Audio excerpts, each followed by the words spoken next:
Hi, I'm Tracy Sofra and welcome to the Women of Wealth podcast, dedicated to helping women achieve financial independence in every area of her life.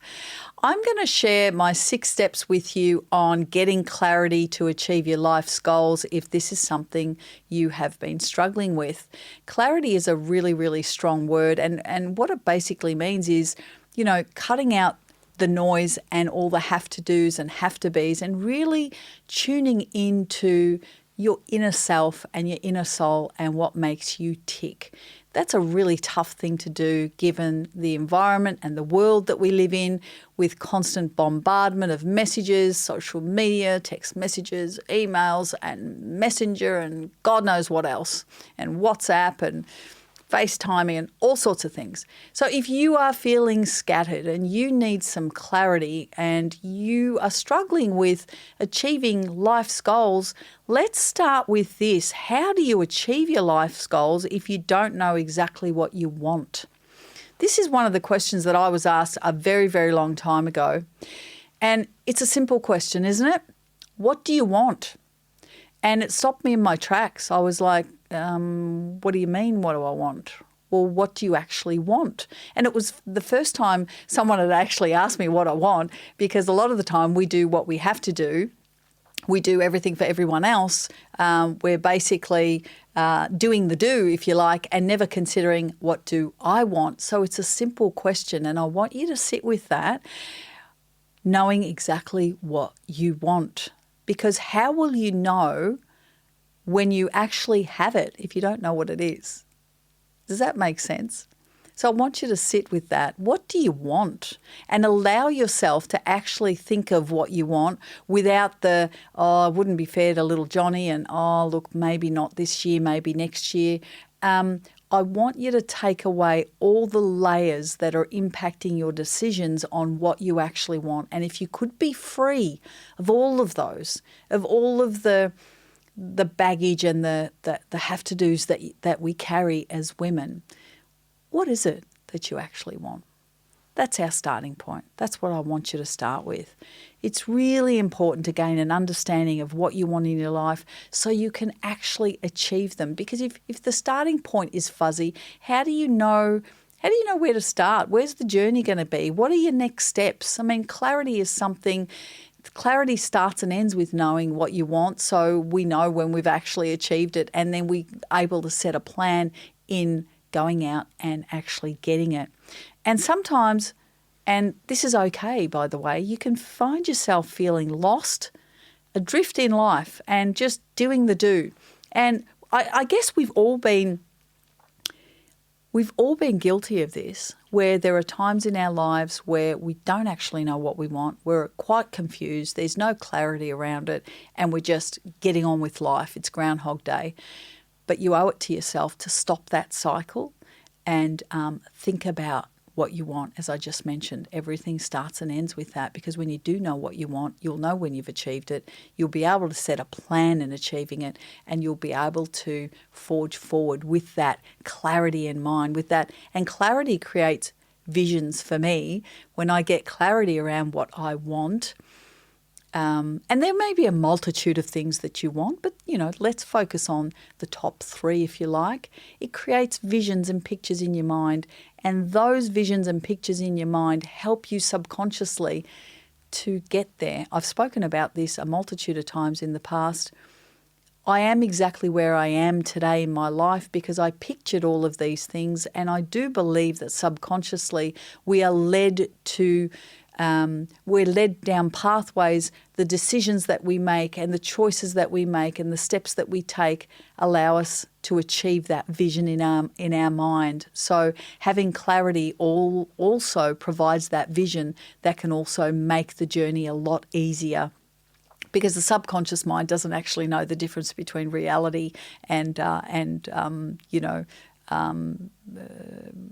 not knowing, what it sort of looks like. So, why don't you just have that vision and allow that to happen for you? It's an added bonus over and above the to-dos that you have to do to get to where you want to get to. So it's crucial to figure out what you want so you can focus on it. So the clarity provides focus, and then you can set a plan in place of what that's going to be for you. And you may be searching for clarity in, for example, relationships, in your career, in your health, a number of aspects in your life. Have you let your health go astray? Do you need some clarity around what you want when it comes to your health? What does that look like at this stage of your life? I went through this recently myself, of understanding and getting clarity around what I wanted for my health. And it wasn't until I made that decision that it became life-changing for me. So what do you want is the first and foremost question out of your relationship, whether it's that, whether it's your career, whether it's your health, whatever it may be. And if you're unsure on how to find clarity, consider some of the tips I'm going to share with you in this particular podcast. But essentially, getting clarity about who you are and what you truly want is about priorities. And we have to prioritize because there's too many things on the to-do list, right? So what matters the most and what can you let go of? Someone once said to me when I said, yeah, I can do that as well, they said, what are you going to have to clear off your diary to be able to say yes to this? And I thought, what do you mean? I'm just going to add it in there. And they said, you can't, because there's a certain amount of hours in the day and, you know, you have to eat, you have to sleep, you have to have certain functions in life. And so that's what I'm saying to you here. Find out what matters most and what are you going to let go of. So try these practical steps I'm about to share with you to bring understanding to your days and your life. First and foremost, this thing here, create some space to discover new ideas and goals. Creating space is so important. It wasn't an issue probably 20, 30 years ago when we had way more space because we didn't have the internet, we didn't have social media, we didn't have an array of things, and there was way more space and way more opportunity to get that sort of clarity. And I guess there wasn't as many options, okay? So we weren't as confused and we didn't have to make so many choices. But the great first step towards getting clarity is to simply make space for it. Now, sometimes the most aimless times in our lives are when we get too busy to think or pause. I've read in a multitude of places that you actually need that white space of sitting, being still and doing nothing. Pause and reflect and create a space for yourself. And you will be amazed what comes into your mind. A flood of thoughts, a flood of needs, wants, and then those thoughts manifest into other thoughts and away you go, and it's almost impossible to stop that wave coming through. But you can't get that wave coming through if you're continuously blocking your mind with the next to do, the next have to do. You need to create that space. So you need some breathing room in your life to help you decipher what is right now and what you can do better and what you need clarity on. So try these tips on making that space for yourself. One of the ways that you can also help with that space of getting clarity, I always talk to my community within the WOW Women group of all the women that are doing the programs with me. I talk about journaling. So creating space, quiet space where no one's calling out mum or your name or anything like that, etching out some space. You can start with 10 to 15 minutes. Any time is better than no time at all. And leverage journaling. Journaling is an excellent tool to get clarity. It's like a brain dump out of your head onto paper. And I love journaling with pen and paper. Pen and paper to me is almost like a detoxing process. Unedited, no one's watching, no one's going to read it, you're not going to get judged on it, just dump it out of your head, pen to paper, and you would be amazed at the results. If you do this long enough and often enough, you will see a pattern form and you will see that your true intentions, what you're really feeling inside, can be put on paper and you can see what that looks like. And it will help you get the clarity that you need. So the other thing that really helps is decluttering your mind and decluttering your space. So decluttering your mind is obviously getting that clarity around creating space, but also declutter your space. You would be amazed at what decluttering space can actually do to getting a clearer mind. So we live in a world of abundance. we're constantly buying and we're constantly surrounding ourselves with stuff. I love decluttering and I love getting rid of stuff. Think about decluttering your environment and decluttering your space to get a streamlined level of clarity where it actually clears your mind. The clarity around your mind is, believe it or not, connected to the decluttering of the space that you've got around you.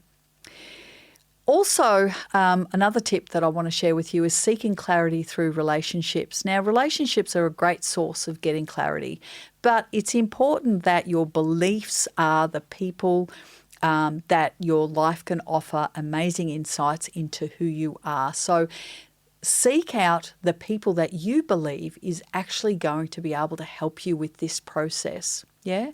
Friends can help you see yourself more clearly. In addition to spending time journaling and reflecting on your own, take some time to listen to friends, but you've got to be careful of the friends you choose. Yeah. So making sure that they are supportive people, making sure that they're non-judgmental people. They're going to be the friends that have been around forever that you can pick up the phone and you just literally pick up where you left off. They are your people. They are the people that have known you for a very, very long time, and they can help you by providing clarity on how they see you and who they think you are. I was chatting to a long-time friend probably a couple of years ago, and she invited me to a lunch, and actually it was lovely to catch up with her. And there was a few other people at the table, and I can't remember the course of the conversation, but this, I never ever forgot this. She said to me, "Trace, you're really adaptable." She used the word adaptable. And you know what? It's really funny. I've always known that I'm adaptable, but I hadn't qualified it with the word, if you like. I always knew that I could blend and shape and evolve to whatever scenario or situation I was put into, but no one had ever defined it for me and called it out the way she had. So friends can help you get that clarity around yourself. So seek out the ones that can help you see who you are and determine your next life steps, whatever life circumstances you're unclear on. Because dear friends can actually give that advice and be really, really supportive and helpful in that process to you. Because sometimes you can end up in your own head. Creating space, journaling, speaking to friends are all great ways of finding that clarity that you need to find out who you are really at your core and what you want. What do you want? I'm going to keep repeating it in this podcast. What do you actually want? Also, getting clarity is easier with healthy habits. So as you're thinking through these particular steps, remember that healthy habits that you're in charge of building for yourself. We all talk about, I didn't have a choice, and, this happened and that happened. But, the truth is, and what I'm saying is right, the truth is we are all in control of our lives and the way that we conduct our lives and the way that we either have bad habits or we build good habits. And it can seem so simple, but we all neglect self-care, do we not? And healthy habits from time to time. Sometimes we can build them, and then sometimes we can even forget about them. So healthy actions are foundational habits, things like getting plenty of sleep. It is known now. It wasn't back in my day, but it is known now to be one of the essential components of a healthy lifestyle, and it does impact your focus. We all know this, and your life, and that is getting good sleep. So are you getting good sleep? Get plenty of good sleep, making sure that you're eating well. We all know this, but do we do it is another thing. When was the last time you set up a meal plan that supported the amount of protein that you need, the amount of carbs that you need, depending on your health and your your current status of health, if it's pretty stock standard like the most of us, and your age and the requirements of your age and what you need. Do you need more magnesium? Are you postmenopausal and you need to make sure you got that bone density going? Are you getting enough vitamin D? Are you getting the calcium you need, like my doctor told me, and, had a bone density scan and said, okay, Trace, you're in charge of this. You need to do weight-bearing exercises. You need to get enough calcium. You need to get enough protein. And it's like, oh, wow, okay, so healthy diet, good sleep, and guess what? You have to move. You actually have to move your body. Now, moving doesn't mean you've got to get into the gym and do an hour's workout and all this cardio and all the stuff we were led to believe. But move, park the car a bit further away when you're at the, wherever you are, whether you're in a shopping centre, take the stairs, don't take the escalators. Everyone knows this. I'm not reinventing the wheel, but I'm just saying this as a reminder to you that physical activity is a great way to invest in yourself. And exercise is going to help you strengthen physically, but it's also going to help you with your mental habits. It's a massive, massive change. So getting clarity may be easier if you make exercise part of your day. Exercise is going to help you with weight management without a doubt, simply because it's going to, what you eat and how what you eat is really based on how you feel about yourself physically. It's also obviously great for brain health and the reduction of anxiety, believe it or not, and depression. So if you're unsure of what exercises are good, try out whatever you want. Start by any kind of movement that you want. I go to a Pilates class. I try and get there twice a week. I only went once this week and I'm sort of feeling it. But just move, intentional movement. Go for a walk.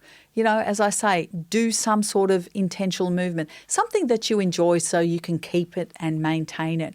And meditation. Now, meditation is something that was something that all the gurus did back in the day, right? But we now know that even 5 minutes of sitting and being still and allowing the thoughts to enter your mind and then saying goodbye to them and allowing them to disperse out of your mind is huge. And you don't need to be a guru, and you don't need to, go to some hippie camp or anything like that to be great at meditation. Everyone can do it, no matter where you are. It's about quietening the mind and keeping the mind quiet so, you can get more clarity and declutter the mind.